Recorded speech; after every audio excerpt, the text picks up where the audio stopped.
She has no claim to the ranch. Not a penny of the 85 million belongs to her. That was the first thing I heard when the cameras started flashing. My daughter-in-law, Vanessa, stood at the podium, her chin high, her voice steady, and she erased me in front of the entire room. Reporters scribbled notes, neighbors shifted in their seats, and I felt my stomach drop like I had fallen through the floor. I sat frozen in the front row, the widow of Richard Hale, the man who built this ranch with me over 4 decades. My hands gripped the chair until my knuckles turned white. She had done it in public, with microphones catching every word, as if humiliation was just another line item in her plan. And then, from the side of the room, I heard a sound that cut through the tension. The lawyer seated behind her let out a short laugh he could not hide. That laugh told me something had cracked. I wanted to stand up. I wanted to shout. But my voice caught in my throat. The lights were too bright. The crowd too silent. Vanessa kept speaking, smooth and professional, as if she were announcing the launch of a business venture and not dismantling my life. She talked about efficiency, about modernization, about honoring Richard's vision. My name never passed her lips. It was as though I had never existed. I glanced around the hall. Photographers angled for the perfect shot. A group of ranchers from the county stood near the back, whispering among themselves. Some avoided my eyes, others looked at me with pity. I felt like an exhibit on display, a widow stripped of dignity before strangers who had once shaken Richard's hand at cattle auctions and harvest festivals. The ranch was not just numbers on a page, it was land Richard cleared with his own hands, barns we repaired through storms, herds we raised year after year. Every fence post had a story, every acre carried our sweat. Yet in a few sentences, Vanessa had declared it was all hers to control, and the reporters scribbled as if it were the simple truth. I sat straighter, forcing myself not to crumble under the weight of it. The lawyer's laugh replayed in my head. Why had he laughed? Did he know something she did not want revealed? For one flicker of a moment, I felt a pulse of hope. When the questions began, they all went to Vanessa. She smiled, polished, calm. She spoke of investment opportunities, of partnerships with development firms, of honoring community traditions. Every word carried the sheen of corporate language, hollow but impressive to those who did not know what home truly meant. I wanted to shout that this was not what Richard wanted, that he had promised me I would never have to worry. But I stayed still, my nails biting into my palms. When the press conference ended, the crowd began to disperse. Chairs scraped against the floor, the air filled with murmurs. Vanessa stepped aside to greet investors. No one approached me. No one asked me if I needed a ride back to the ranch. I stood alone, the widow, watching as the story of my life was rewritten without me. Outside, the winter sun was harsh against my eyes. Cameras flashed one last time before the reporters hurried to file their stories. The lawyer who had laughed brushed past me, carrying a stack of folders. For a brief second, our eyes met. He gave me the smallest shake of his head, as if to say, "Not everything is as it seems." Then he walked on, leaving me with more questions than answers. I walked to my car slowly, each step heavy with disbelief. My reflection in the glass of the driver's side door startled me. I looked older than I felt, smaller than I knew myself to be. I pressed my hand to the cold metal and told myself to breathe. That night, I sat at the kitchen table with a cup of tea that went cold before I touched it. The silence in the house was unbearable. Richard's boots still rested by the back door. His hat still hung on the hook where he left it the last time he came in from the fields. It was all too alive to accept that he was gone, and too empty now that his son's wife had declared me invisible. I thought about standing in that hall, About the cameras, the whispers, the lawyer's laugh. My name had not been spoken, but I was not erased. Not yet. Something in my gut told me the story Vanessa spun was not the whole truth. And as much as she wanted to bury me under polished words and legal documents, I was still here, still breathing, still holding the memory of a man who trusted me more than anyone. I whispered to the quiet kitchen, "I will not disappear." And even though no one was there to hear it, the words felt like the first step back into my own story. The morning after the press conference, I walked through the ranch house as if it already belonged to someone else.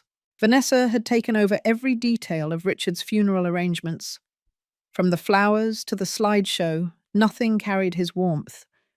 It all looked like a staged production meant to impress her friends and colleagues. I barely recognized the life I had lived for more than 40 years. When people came to the house that afternoon, they went straight to Vanessa. She gave instructions about catering, told the staff where to place chairs, and answered questions about scheduling. I stood in the doorway, invisible in my own home. Old neighbors passed me with polite nods, but no one stopped to talk. It felt as if Vanessa had quietly positioned herself as the hostess while I had been pushed aside. Later that day, she walked through the kitchen holding a folder. She barely glanced at me before saying, "The service is set for Friday. The reception will be at the ranch hall. I already confirmed the vendors." Her voice was flat, efficient. She didn't ask for my thoughts. She didn't ask if I agreed. She simply announced it as though my opinion no longer mattered. I tried to keep my composure. "Richard always said he wanted something simple," I told her. "Nothing too polished." She gave me a thin smile. "People expect a certain standard. It reflects on the family." Then she walked out, leaving me standing by the counter with the weight of her words pressing down on me. That night I sat in Richard's study. The smell of his tobacco still lingered in the wood. His books were stacked just as he had left them, his notes scattered on the desk. I wanted to lose myself in the familiarity, but the thought of Vanessa making decisions as if she alone carried his legacy filled me with unease. She was not grieving, she was orchestrating. At the funeral, the pattern repeated. I arrived early, expecting to greet friends and relatives. Instead, I found Vanessa at the entrance, shaking hands and guiding guests to their seats. When I approached the front row, she hesitated for a split second before moving a program aside to make space for me. I sat quietly, my hands folded in my lap, while she delivered a polished tribute to Richard that sounded more like a corporate speech than a farewell to the man I loved. People whispered that the service was beautiful. They admired the flowers, the music, the slideshow. But as I listened, I thought of Richard's words. He had always said funerals should be messy, that people should cry, share stories, laugh at bad jokes, and hold each other close. None of that happened. Instead, it felt like Vanessa had scripted every moment to project control. After the burial, guests returned to the hall for the reception. Conversations buzzed about future plans for the ranch. I overheard two men discussing potential partnerships and land development. One of them said, "Vanessa has everything in order. The transition will be smooth." The word transition made my chest tighten. There had been no transition. There had been erasure. When the last guests left, I found myself alone in the garden. Folding chairs sat empty, half-filled cups left on the tables. The scent of lilies hung heavy in the air. No one asked if I needed a ride home. Vanessa had already left with a group of investors. I stood in the fading light, my heart sinking deeper with every passing moment. The following week I tried to go about my routines. I walked through the barns, fed the hens, checked the fences. The ranch still carried Richard's presence, but the silence was louder than ever. Workers nodded politely, yet waited for Vanessa's orders, not mine. I was a ghost drifting through the place I had once helped build. One afternoon, while I was folding laundry, Vanessa appeared in the doorway. She handed me a small box with Richard's name on it.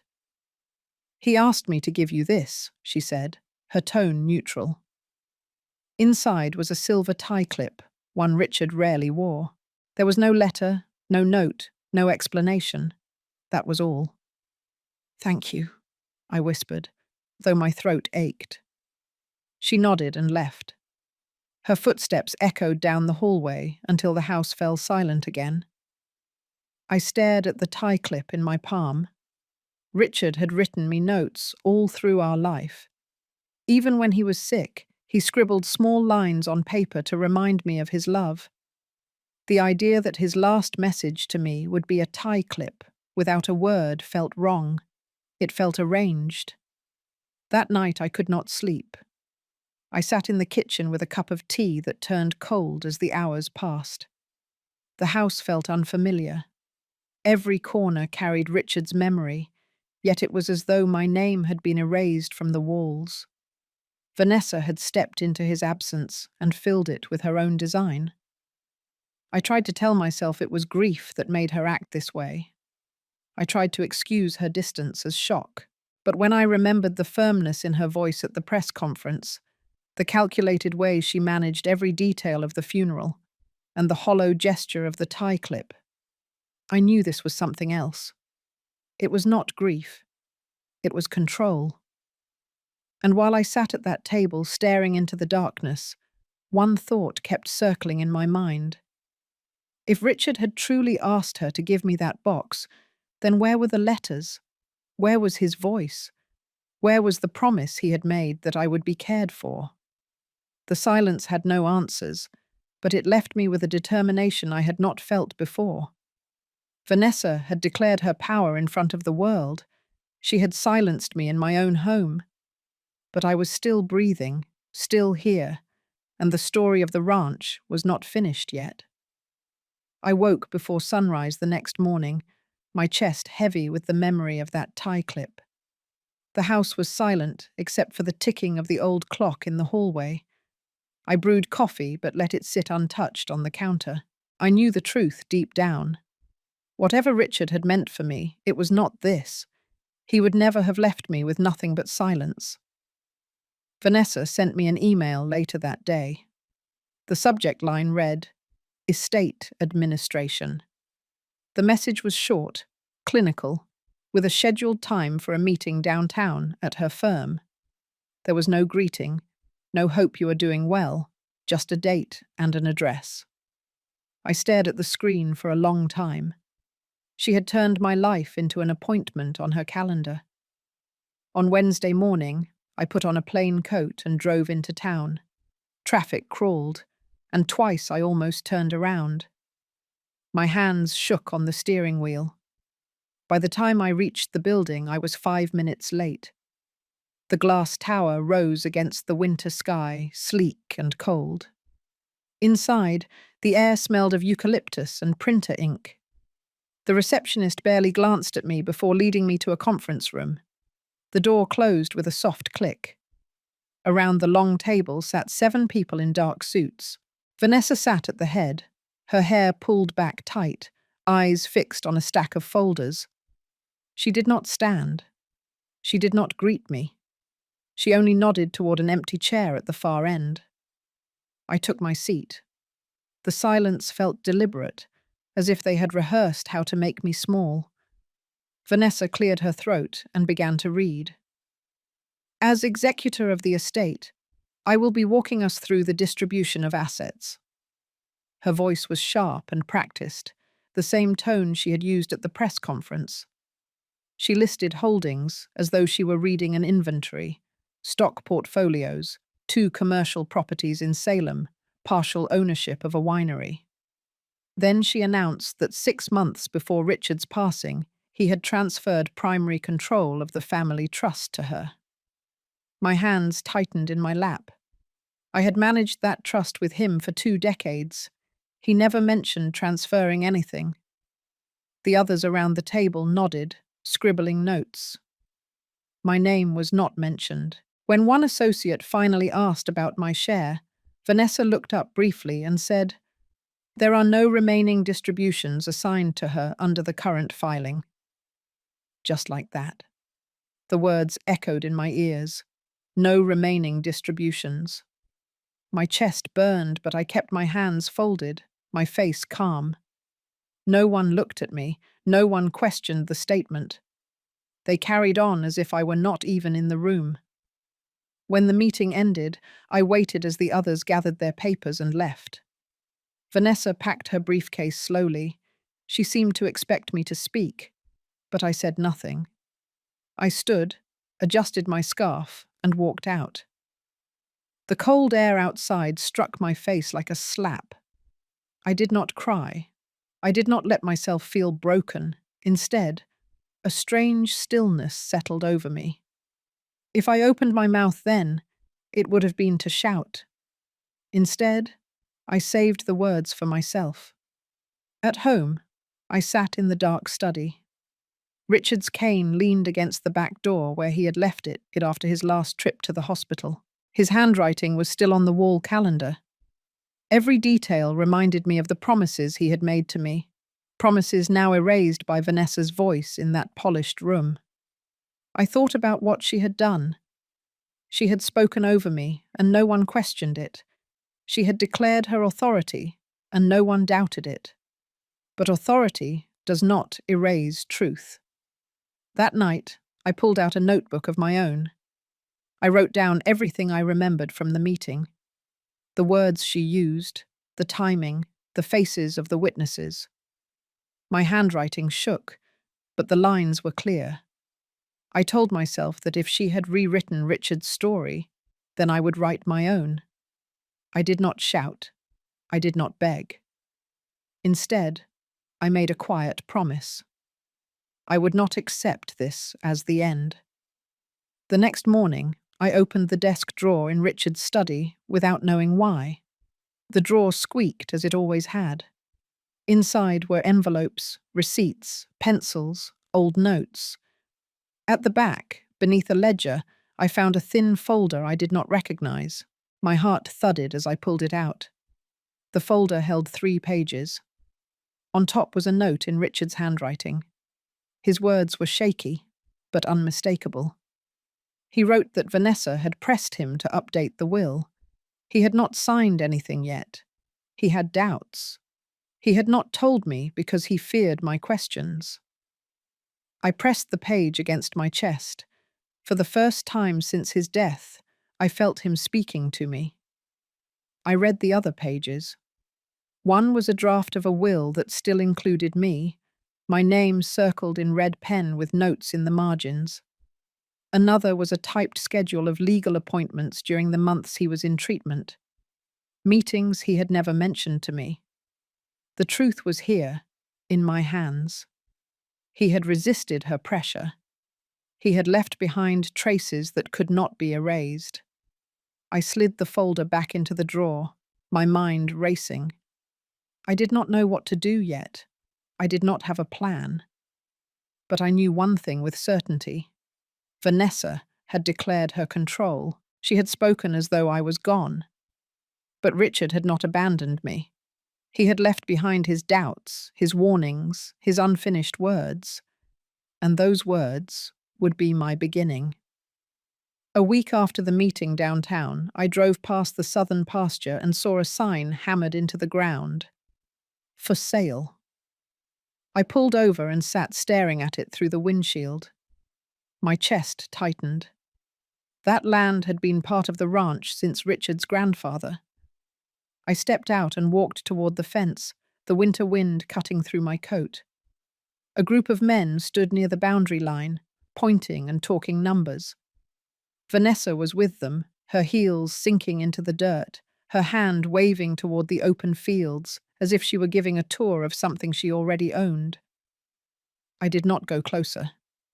I turned back to the truck, my boots sinking in the mud, my hands shaking. By the time I reached home, the sign felt burned into my mind. That evening the phone rang. A neighbor's voice said, "I hear Vanessa is selling off 10 million worth of the ranch. Is that true?" I could not answer. The silence on my end told him everything. That night, I sat in the living room with the lights off. The only sound was the ticking of the clock. For the first time, I felt the walls closing in. Every corner of the house carried Richard's memory, but each hour, Vanessa's control grew stronger. The workers at the barn now looked to her for direction. The accountant called her number, not mine. Even family friends spoke of her decisions as if they were final. A few days later, she appeared at the ranch hall with a group of investors. I watched from the doorway as she stood at the head of the table, presenting charts and schedules. Her voice carried through the room. She spoke about maximizing efficiency, about liquidating sections of land to modernize the operation. None of the men questioned her. They nodded, smiling, already counting their share. I wanted to shout that she was dismantling Richard's life's work, but my throat closed tight. After they left, she walked into the kitchen where I sat with a cup of tea. "We closed on the southern pasture today," she said without looking at me. "It was necessary for the growth plan." I stared into my cup. Richard never wanted the land split. She paused, her eyes flat. "Richard is gone. I am making sure the ranch survives." Then she walked out, her heels tapping against the hardwood until the sound disappeared. I gripped the cup until it nearly broke in my hand. The room swayed, the air heavy with the smell of dust and coffee. I thought of the folder hidden in Richard's desk, his doubts, his handwriting, proof that he had not trusted the changes she pushed. But what good was proof when she stood in front of the world and claimed the ranch as her own? That evening, I drove into town for groceries. At the checkout counter, I heard two women whispering. "Vanessa is remarkable," one said. "Imagine running an 85 million ranch on her own." The other nodded. "Poor Margaret. She looks so lost." I walked out before they noticed me. The cold air stung my eyes. I loaded the groceries slowly, my hands numb, and drove home in silence. The following weekend, Vanessa hosted a reception at the ranch hall. She invited local officials, business leaders, and the press. I was told about it only through a printed invitation slid under my door. It listed my name at the bottom as a guest, not as the woman who had lived and worked here for decades. When I arrived, the hall was filled with music, polished wood floors, tables lined with catered dishes. Vanessa stood in the center of the room in a tailored dress, her smile flawless. She greeted everyone with a firm handshake, a practiced tilt of her head. She looked like the face of a new empire, not a grieving daughter-in-law. I stayed near the back, unnoticed. I watched as she unveiled a plan for expansion, complete with glossy brochures. Reporters scribbled, cameras clicked, guests applauded. She raised a glass of champagne and spoke of vision, of future generations, of stewardship. The word love never crossed her lips. When the applause ended, I slipped out into the night air. The sky was dark and clear, the stars sharp against the cold. My breath clouded in front of me as I walked toward the barn. The doors creaked open and I stood inside, surrounded by the smell of hay and horses. This was Richard's world. Not glossy brochures or polished speeches, just work, sweat, and earth. I placed my hand on the wooden post and closed my eyes.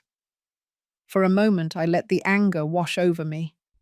She was dismantling everything he had built, and I was standing by like a stranger. I knew if I spoke too soon, without proof, I would be dismissed as bitter, as lost. But if I stayed silent too long, there would be nothing left to fight for. That night, I returned to the house and sat at Richard's desk. I opened the drawer and pulled out the folder again. His words stared back at me. He had not trusted her. He had felt something was wrong. I whispered into the empty room, "I see it too." The decision settled quietly inside me. I would not challenge her yet, but I would not allow her lies to be the last word. She thought I was powerless, a shadow she could erase. But I had the truth, and the truth would not stay hidden forever. One evening, the sky had already gone dark when I returned from the barn. I stepped into the study and felt a pull toward the old oak desk. Richard had spent countless nights there, his pencil scratching against paper, his glasses sliding down his nose. I had avoided opening the lower drawers since the day he passed, but that night I knelt down and pulled at the handle. Inside were envelopes, worn ledgers, and stacks of receipts. Tucked beneath a pile of magazines was the thin manila folder I had found before. I laid it out on the desk and opened it again, determined to see every word clearly. The first page was Richard's handwriting. His letters wavered, a little shaky, but his voice was in them. He had written, "Vanessa insists I change the will. She says clarity is important. I am uneasy. I have not signed anything yet. I have not told Margaret. She will ask questions I do not have the strength to answer." I read the lines again and again until they blurred. My throat tightened as I realized this was not just hesitation. It was a warning. Richard had sensed something but had chosen silence. The second page was a photocopy of a draft will. My name was there. It read, "I leave my personal assets, including home shares and designated accounts, to my wife, Margaret Hale." The words had been crossed out in thick pen. In the margin, scrawled beside it, was a note. "Discuss with Vanessa." The third page listed appointments with law firms and consultants. Some were dated during the months he was in treatment, times when I had sat by his bed for hours. He must have slipped away when Vanessa visited. My hands trembled as I realized how much had been hidden from me. I pressed my palm against the paper. For the first time since his death, I felt he was reaching back to me, trying to leave a trail. He had not abandoned me.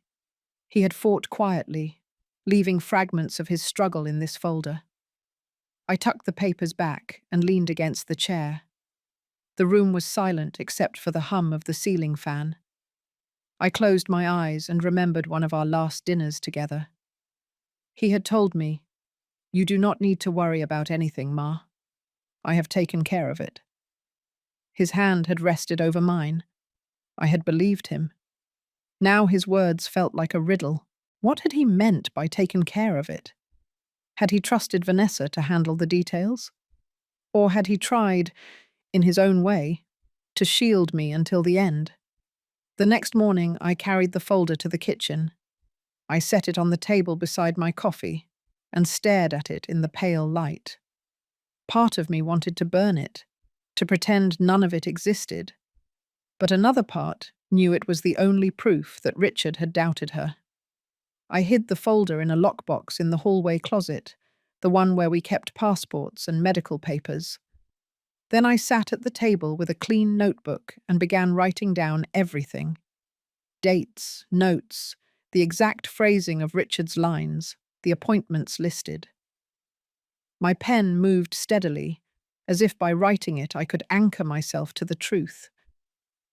That afternoon I went for a walk through the fields. The winter grass crunched beneath my boots. I thought of Richard's hands planting trees at the edge of the property decades ago. He had told me then, "They will outlive us both." The trees still stood, their branches bare, waiting for spring. As I walked, I realized the folder was more than evidence. It was Richard's voice reaching through the silence Vanessa had built around me.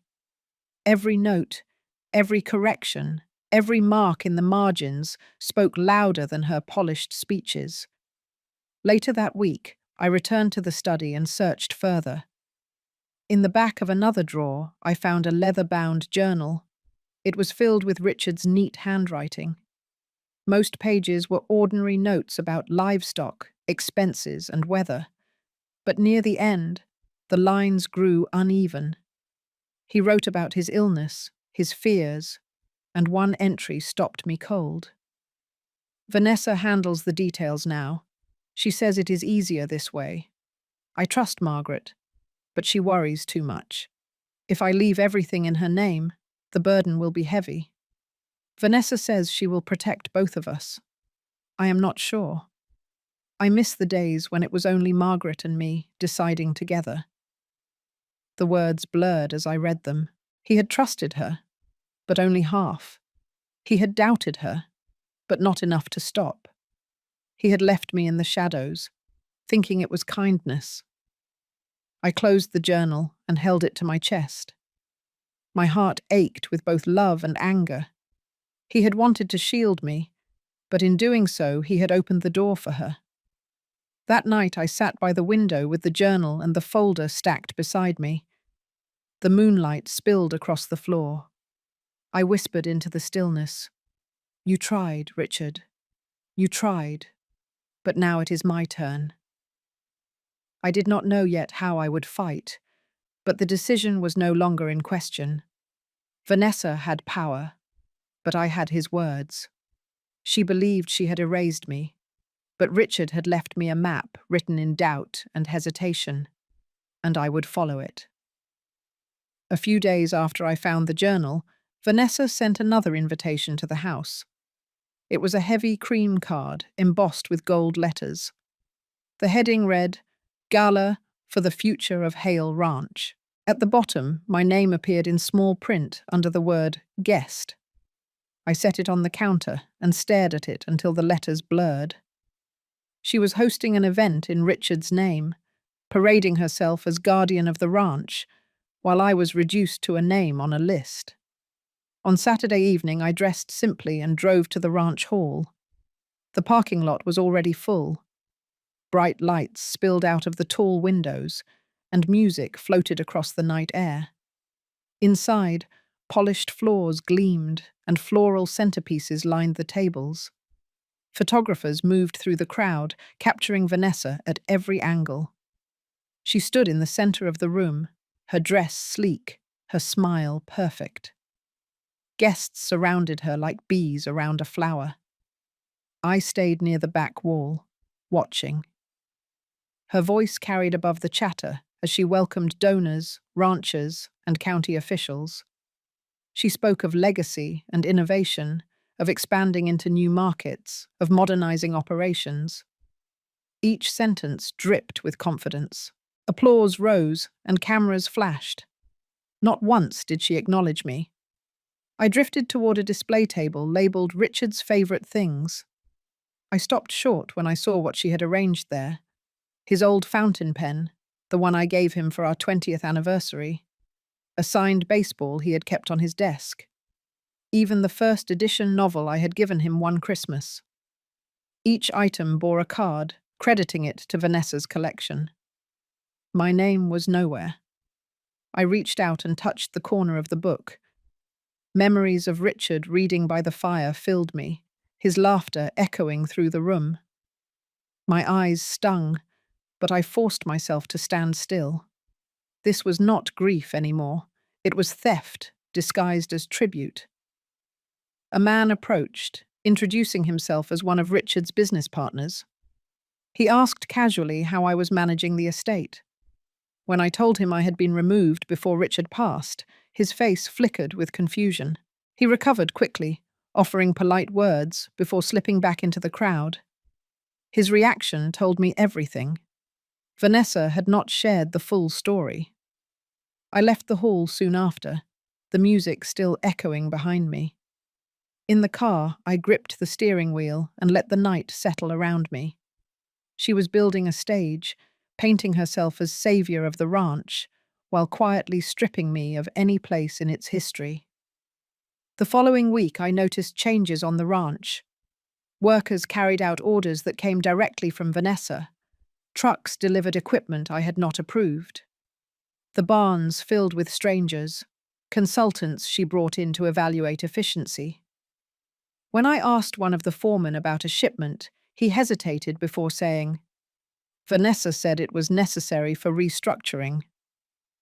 I walked back to the house, my chest tight. It was as if she was erasing me one command at a time. One afternoon, she appeared in the kitchen, clipboard in hand. "We will be liquidating a portion of the herd," she said matter of fact. "The revenue will stabilize cash flow."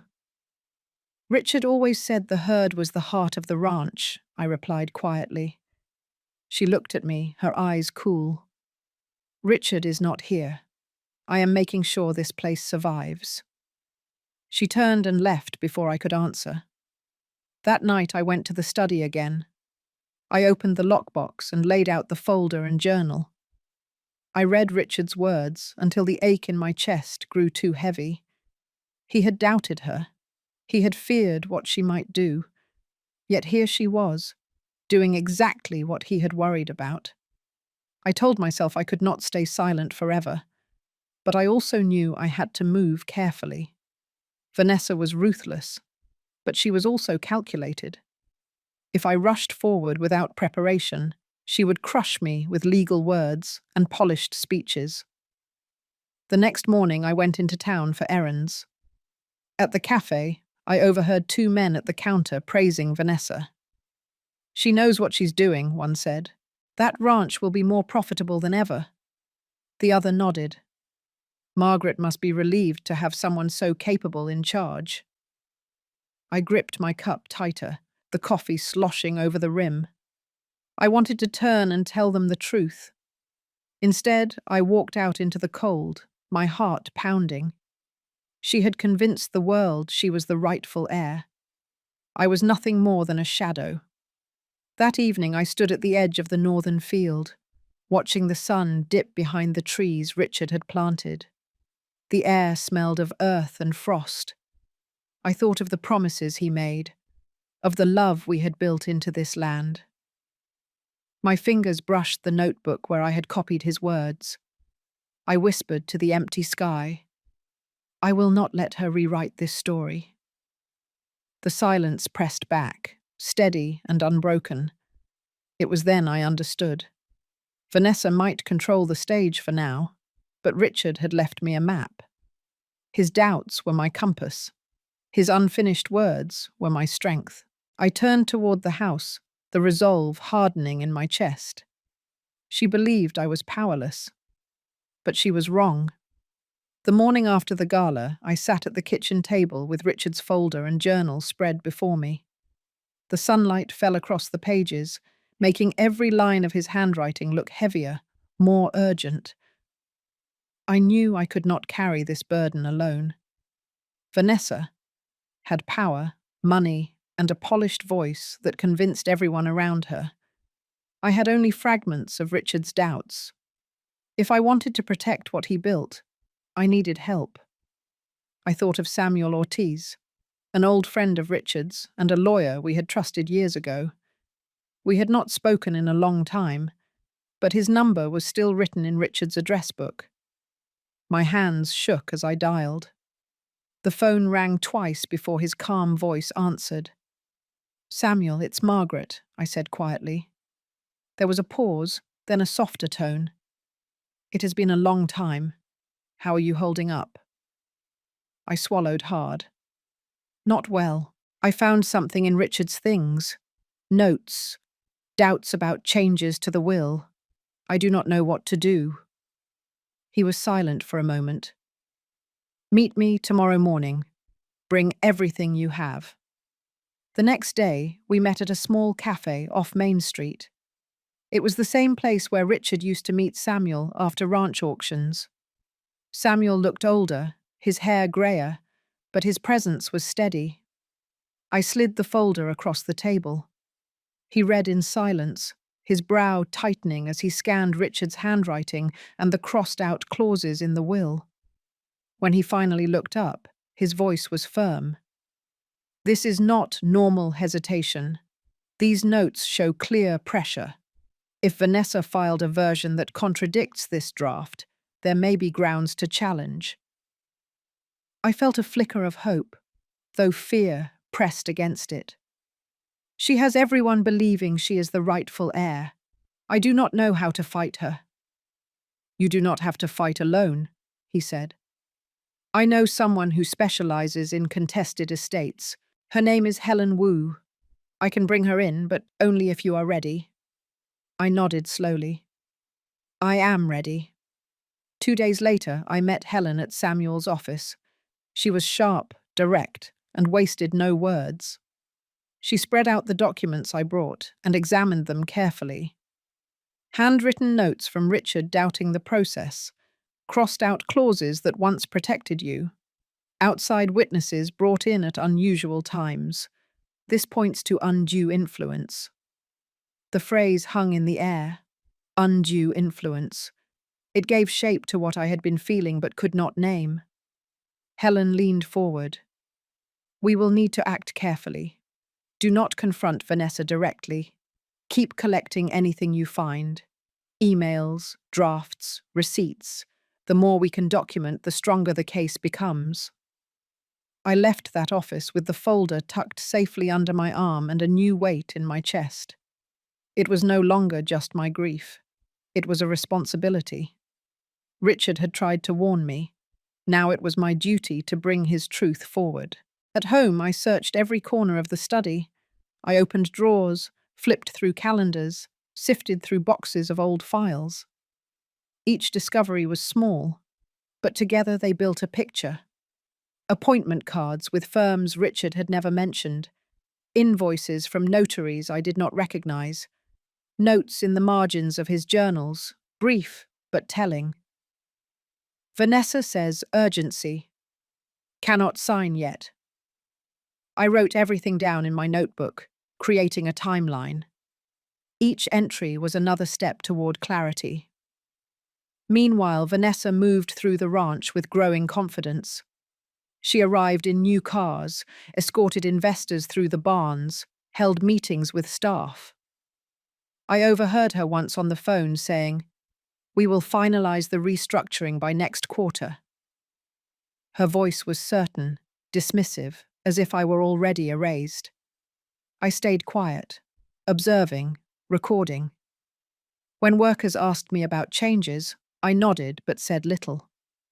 It was not time yet. One evening, I returned to the study and found Richard's leather calendar still sitting on the shelf. I had flipped through it before, but this time, I looked more closely. A Tuesday morning appointment was circled twice. Beside it, the name Travis Blake. My stomach tightened. I remembered the name faintly. He had been an accountant who worked with Richard years ago. I called Samuel immediately.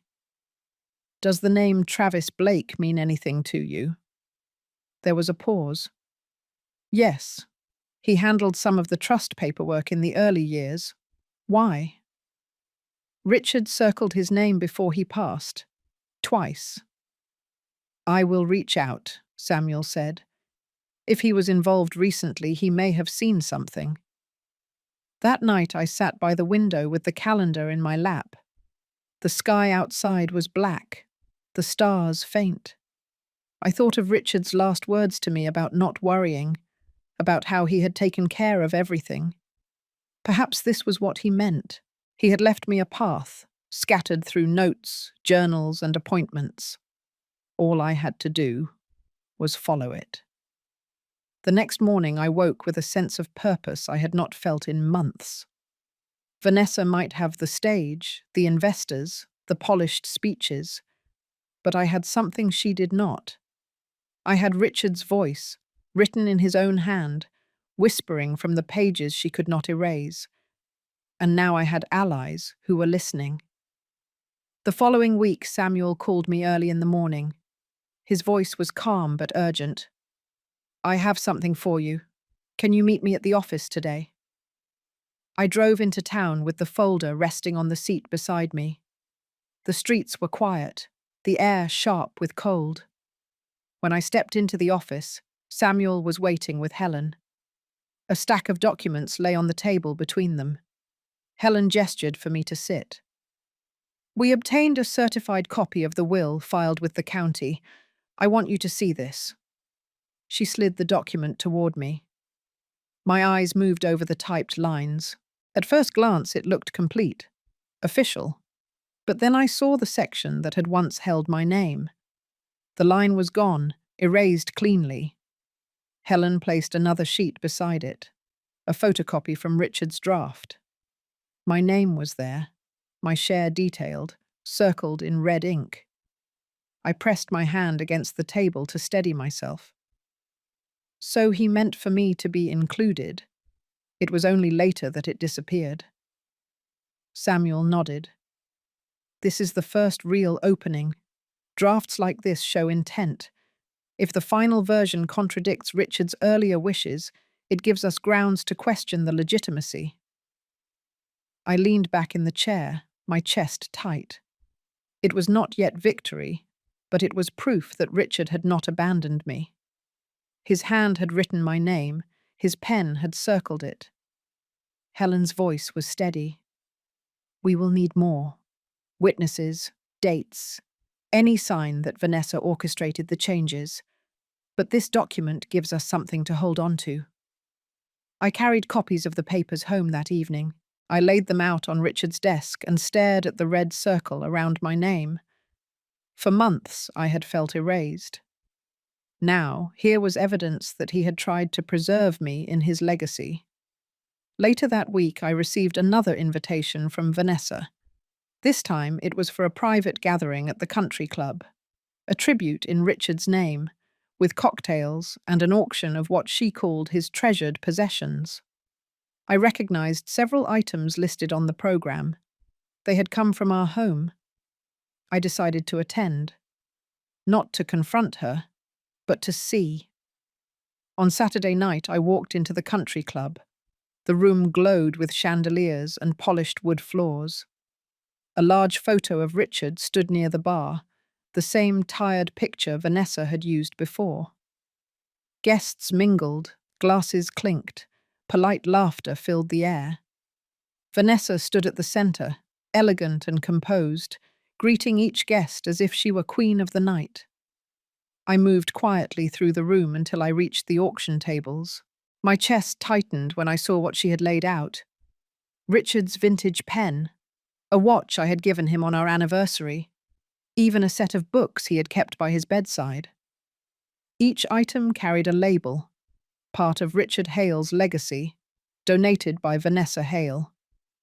My name was nowhere. I stood there, my hand brushing the edge of the table, when an older man approached me.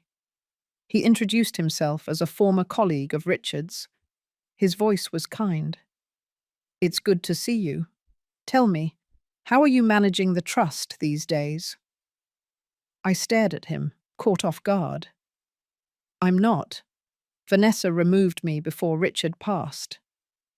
His brow furrowed. That doesn't sound right. Richard always said you were joint trustee. I nodded, unable to say more. He gave me a small, awkward smile and moved away. But his reaction told me Vanessa's version of the story was not complete. She had not told everyone the truth. I left the club early, my mind racing. She was rewriting Richard's history, but cracks were beginning to show. The next morning, I met Samuel and Helen again. I handed them my notes from the night. Helen tapped her pen against the page. This is useful.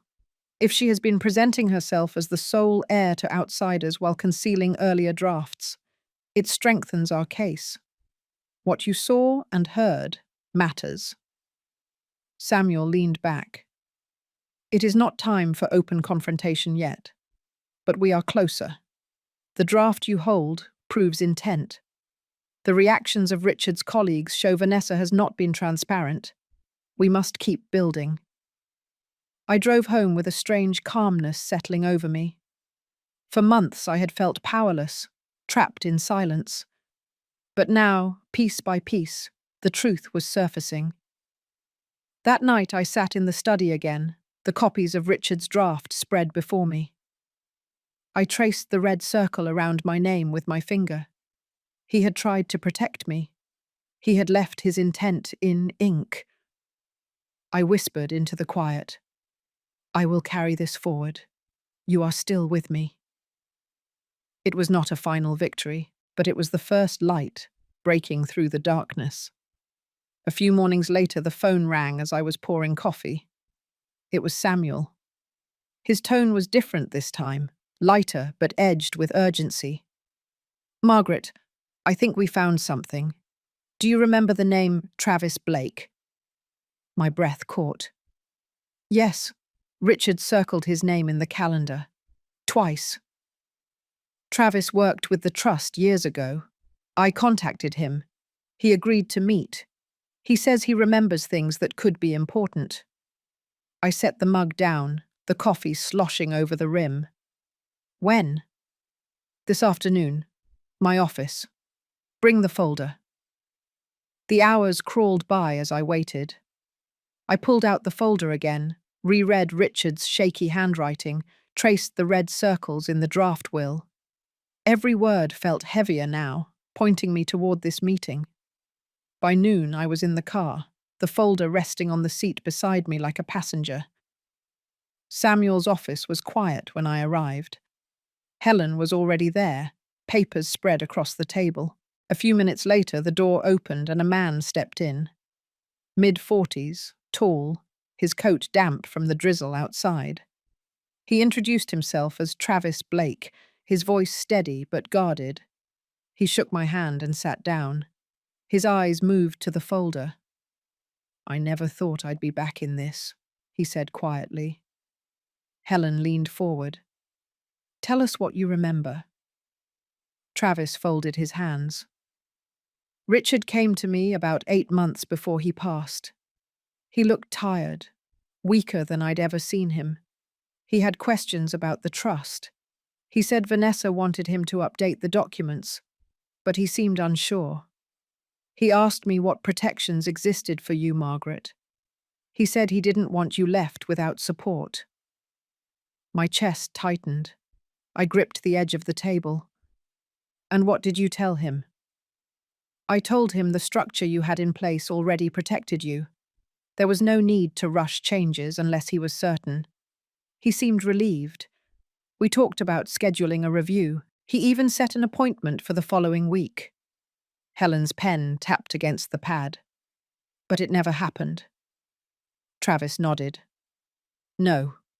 A week later, I got a call from Vanessa. She said Richard no longer needed my services. She was curt, almost dismissive. It struck me as odd. When I tried to follow up with Richard directly, she intercepted, said he was too ill and everything was handled. The room went still. My heart pounded in my ears. Travis continued. There's more. One evening I stayed late at the office. I went back for my jacket and saw Vanessa with another staffer in the conference room. They had a stack of papers on the table. She asked me to witness a signature. I assumed Richard was in the next room, but when I asked, she said he'd just stepped out. She insisted it was urgent. I signed, but I never saw him put pen to paper.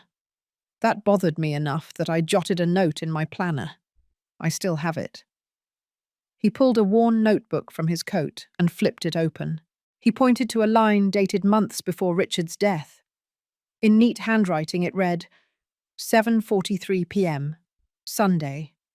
Witnessed signature for R. No P present.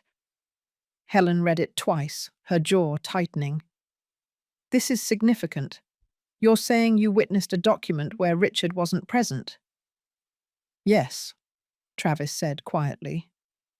At the time, I told myself it was a small irregularity. But after I heard he had passed and Vanessa announced sweeping changes, I couldn't shake it. Samuel leaned back, exhaling slowly. This is exactly what we needed. A first-hand account of questionable execution. Combined with Richard's own notes, this is powerful. I sat frozen, my eyes on the planner. The words blurred as tears welled. Richard had left me breadcrumbs, and now here was someone who had seen what I could not. Helen turned to me. Margaret, with this testimony, we can argue that the amendments were coerced or improperly executed. It's enough to request a formal hearing. I found my voice, low but steady. So this means he didn't willingly erase me? Travis looked at me, his expression gentle. From what I saw, he was hesitant. He wanted to protect you. Whatever happened after, it wasn't his intent. The weight on my chest eased slightly, replaced by a fiercer resolve. Richard had not betrayed me. He had been cornered, manipulated, silenced. But his truth had survived in notes, in drafts, in the memory of a man who still carried guilt for signing a line he hadn't witnessed properly. We sat in silence for a moment. The hum of the office heater filled the room. Finally, Helen spoke. The next step is filing a motion to challenge. We'll use the draft will, Richard's journal entries, and Travis's testimony. Vanessa will fight back, but this gives us leverage she cannot easily dismiss. I nodded. Do it.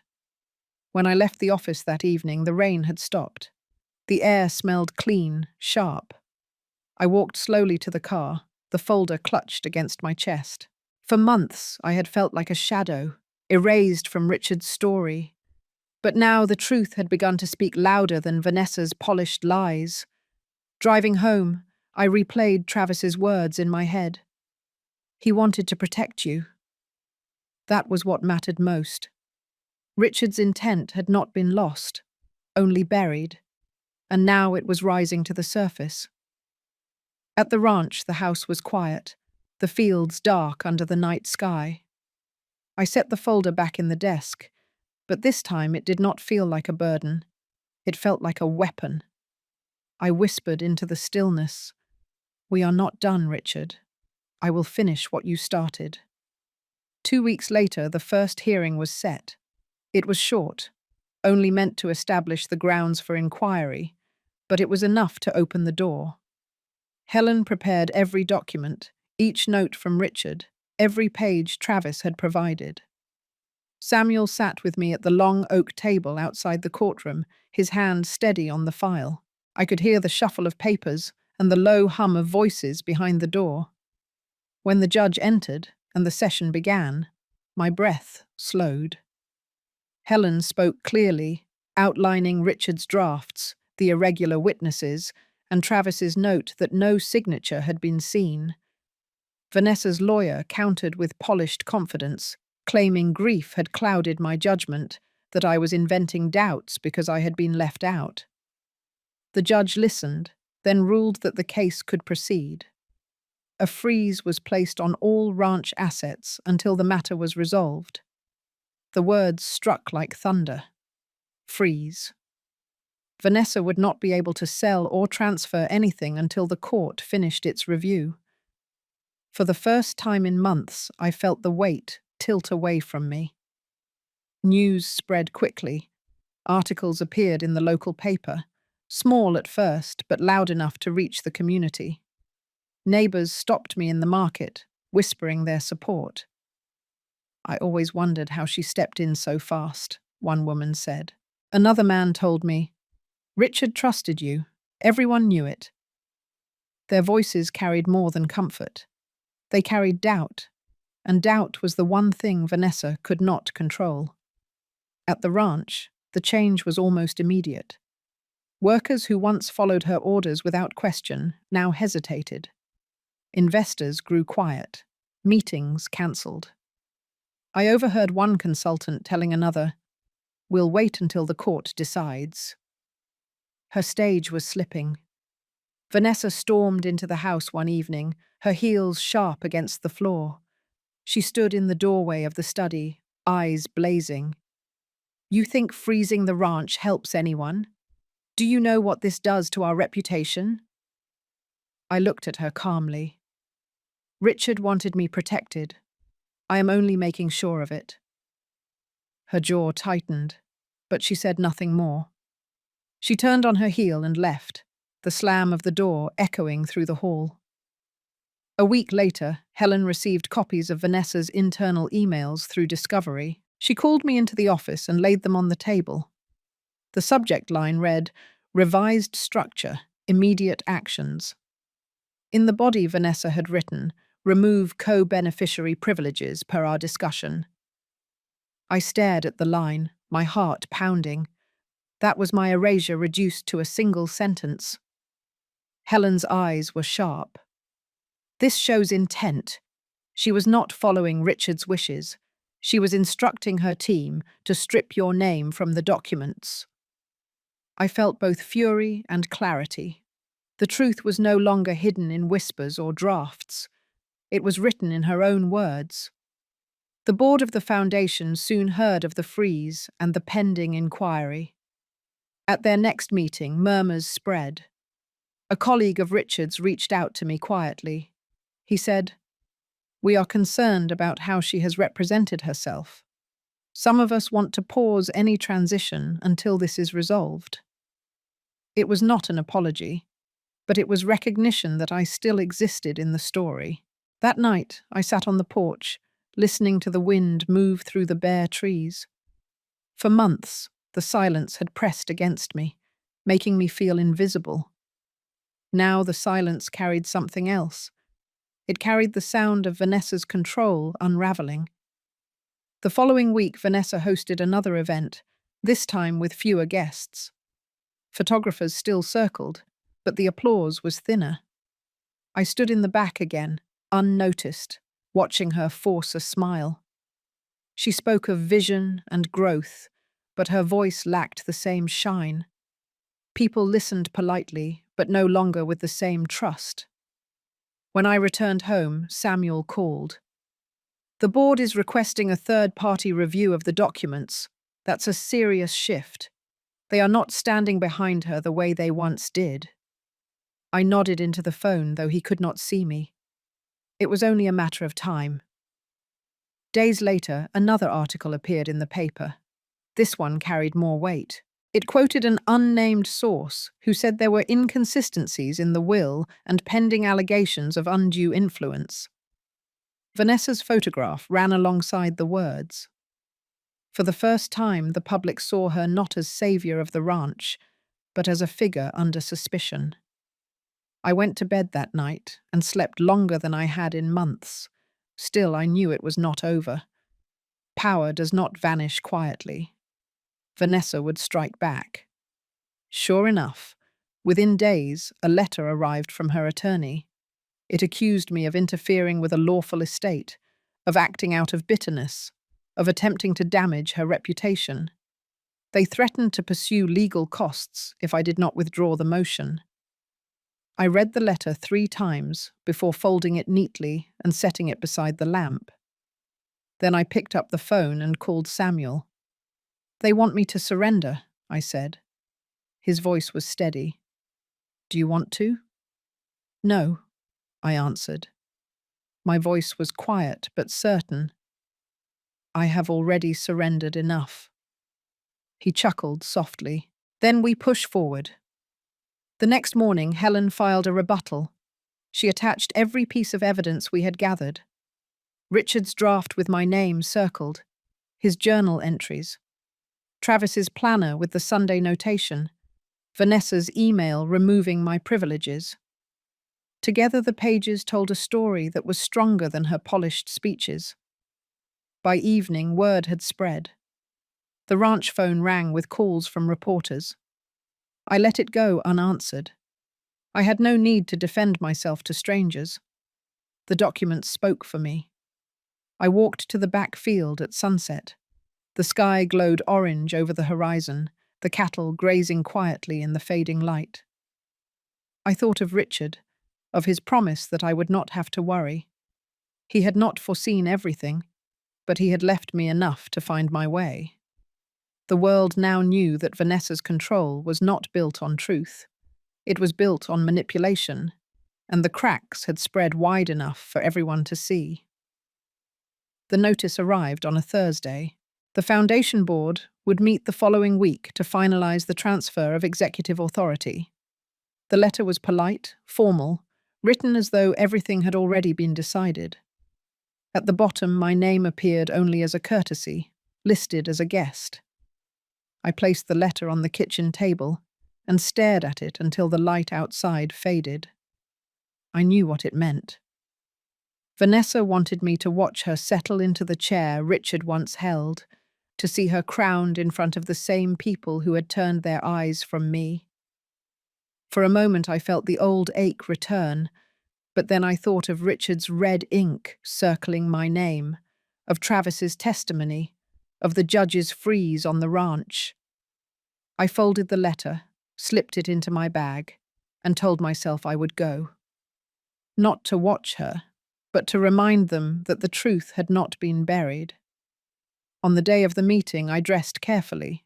A simple navy blouse, slacks, and the thin silver chain Richard had given me on our 35th anniversary. Nothing dramatic, nothing loud, just steady. I arrived 5 minutes early and walked through the glass doors of the new office building. The marble floors gleamed under the fluorescent lights. The air smelled faintly of polished wood and paper. A receptionist led me to the conference room. Inside, the board members were already seated. Some I recognized from years past, men and women who had shared dinners at our house, who had toasted to Richard's speeches. Others were newer faces, younger, sharper, watching me with polite detachment. At the head of the table sat Vanessa. Her suit was dark blue, her hair pulled back in a perfect knot. She looked composed, every movement measured. When she saw me, her smile flickered for just a moment before returning to its polished curve. She gestured toward an empty chair at the far end of the table. I took my seat quietly, folding my hands in my lap. The meeting began with pleasantries, notes about donations, updates on programs, upcoming events. I listened in silence, the hum of voices washing over me. Then the chairman shifted the agenda to the item marked Transition of Executive Oversight. Vanessa cleared her throat and rose slightly in her chair. Her voice carried across the room, smooth and confident. She thanked the board for their trust, spoke of Richard's vision, and promised continuity. Her words were rehearsed, each phrase polished. She paused for effect, then said, "It is with your grace that I carry this forward." The words hit me like ice. Your grace. As if I had handed her the role, as if I had bowed in consent. My chest tightened, but I did not move. Instead, I reached into my bag and pulled out a plain envelope. I slid it to the man seated beside me, one of Richard's oldest friends still on the board. He looked at me with confusion, then opened the envelope.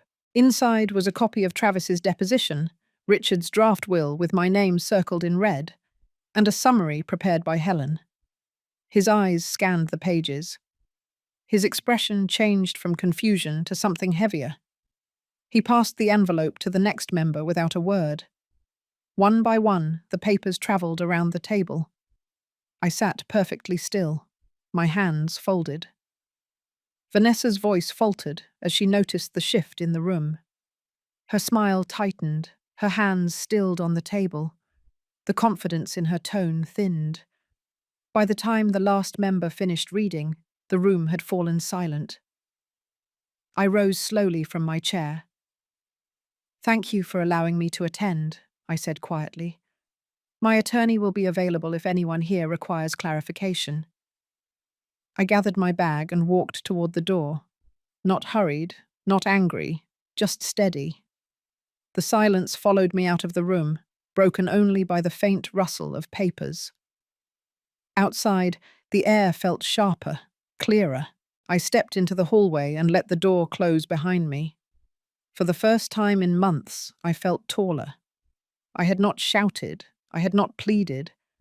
I had simply placed the truth where it could not be ignored. Later that evening, Helen called. Her voice was measured, but I could hear the shift beneath it. One of the board members already reached out. They want a separate internal review before any transfer moves forward. You did exactly what was needed. I sat by the window as she spoke, the night pressing against the glass. My heart was steady.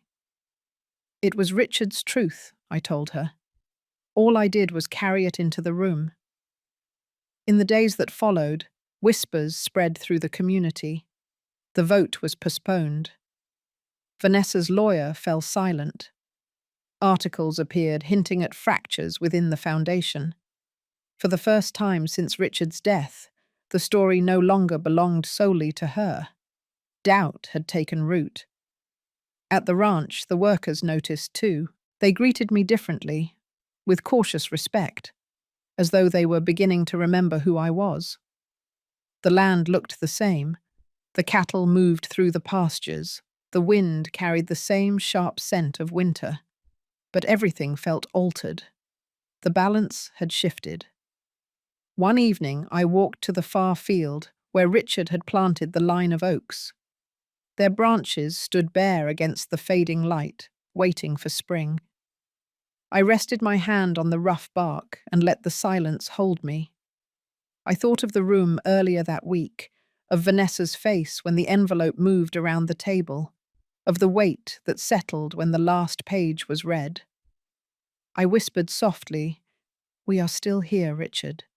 They finally heard you." The wind moved through the trees, and for the first time in a long while, I felt peace. A month after the board meeting, the silence around the ranch felt different.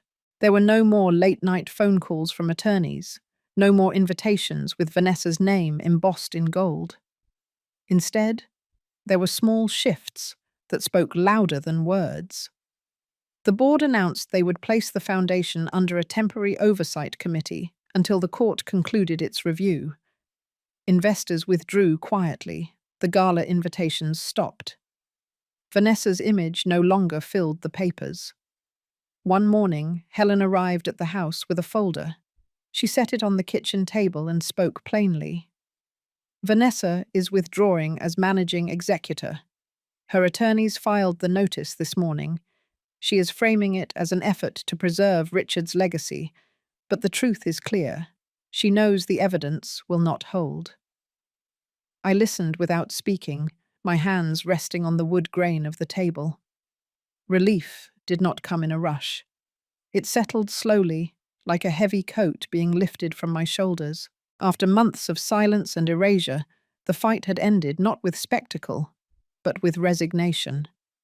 The following week, the foundation released a statement naming an interim committee made up of Richard's oldest colleagues. Their language was simple.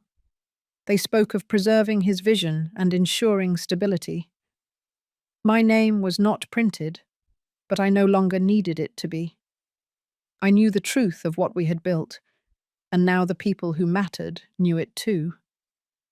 Vanessa came to the ranch one afternoon to collect the last of her belongings. I found her in the study, standing by Richard's desk. Her posture was stiff, her face pale. For the first time, she did not look polished or prepared. She looked tired. She glanced at me. "You won. Are you satisfied?" I studied her carefully. This was never about winning. It was about protecting what Richard left behind. Her eyes flickered with something I could not name. Anger, maybe, but also weariness. She closed the drawer and stepped back. I thought I was doing what he wanted. I thought control was the only way to keep everything from falling apart. I nodded slowly. Maybe you believed that. But control without honesty is only destruction. For a moment, neither of us spoke.